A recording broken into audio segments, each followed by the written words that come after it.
Hello, ladies and gentlemen. Today we're going to talk about the limiting reactant, how to calculate that. The end of today, you should be able to identify the limiting and excess reactants using the same equation that we have been for 3 lessons now. The limiting reactant is a reactant which runs out first and limits the amount of product that can be made.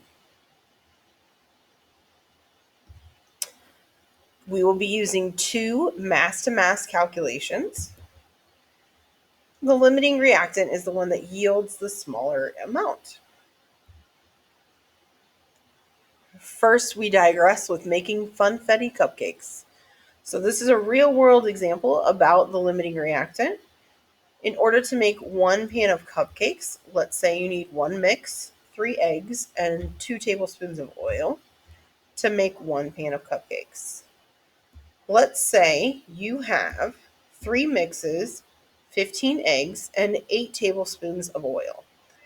Which one's going to run out first? Which one is going to limit the number of pans of cupcakes that we are going to make?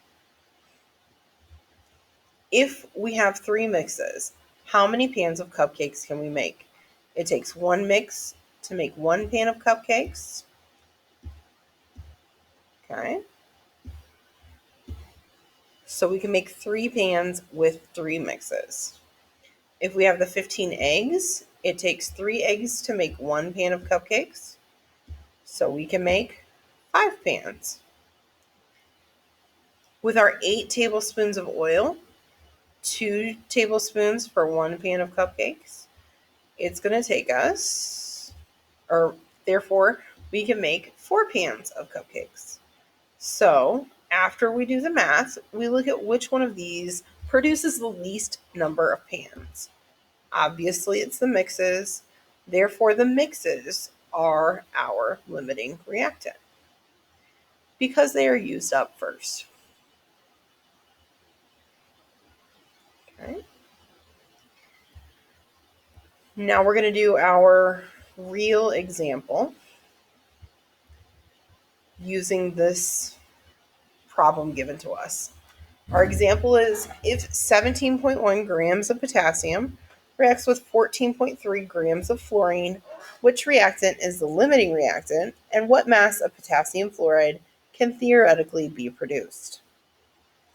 So, first thing we need to do is balance our equation. You will only have to balance one equation on your homework. So we can balance that. We have 1K and 2 F's. And on our product side, we have 1 and 1. So we need to balance the F first by putting a 2 as the coefficient.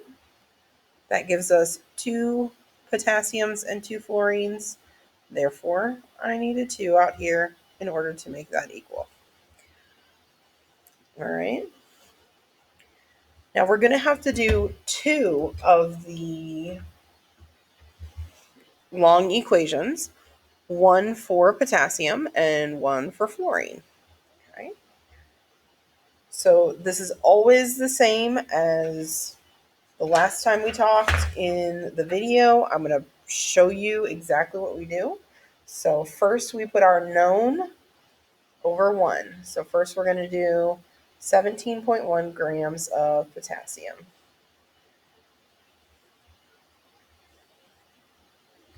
Okay. After we do our potassium, we're going to have the molar mass, and on top we're going to go to 1 mole of potassium.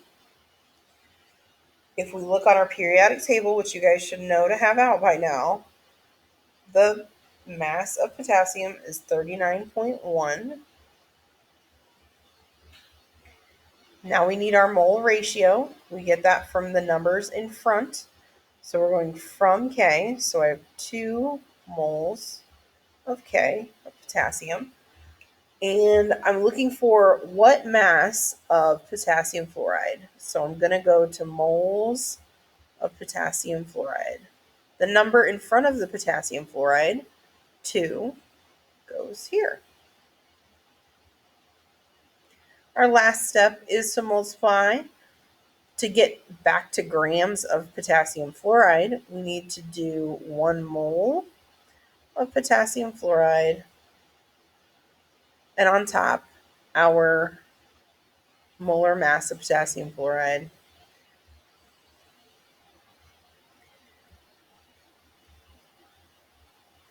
Okay, so that is one set. That's just for potassium.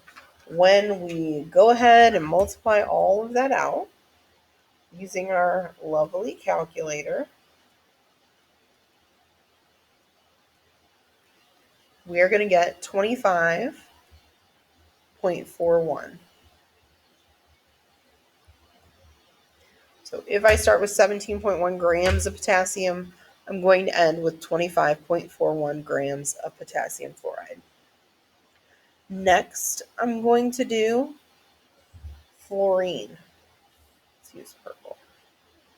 Okay, so now I have fluorine.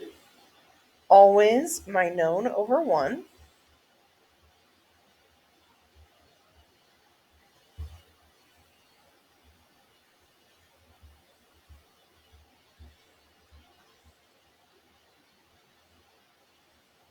Okay, then I'm going to multiply by the molar mass of fluorine and 1 mole.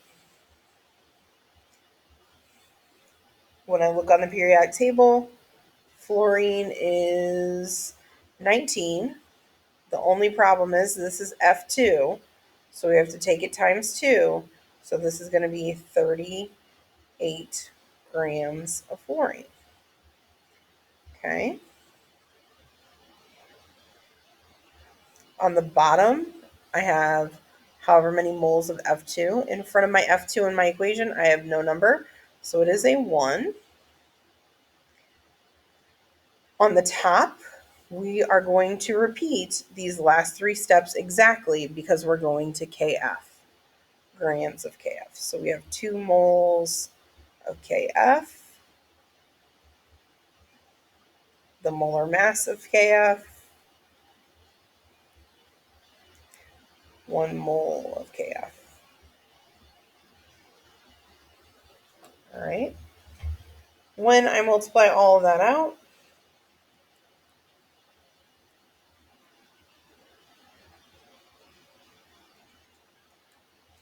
we get 43.73.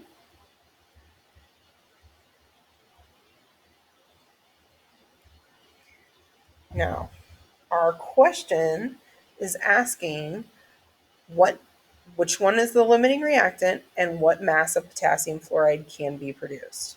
So K is our limiting reactant because it has less,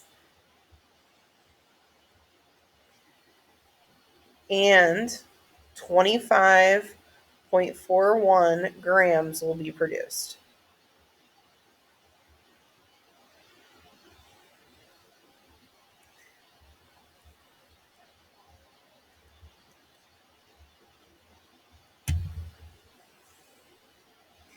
I just want to remind you of the template for the equation that we are using every time, okay? So we always start with our known over a regular number 1. On top, we have 1 mole of our known. On bottom, we have molar mass of our known. Okay. Next, we have the mole ratio. So blank moles of our unknown over blank moles of our known. And those are both from the equation. After it's balanced, we're looking at the coefficients. And finally, we have 1 mole of our unknown going to the molar mass of our unknown. Every single time, today, yesterday, that's the equation we're using. Okay? So today you're doing 2 of those, telling me which one is limiting and how much will be produced by circling it. If you guys have any questions, please let me know. As always, I'm here Monday through Friday.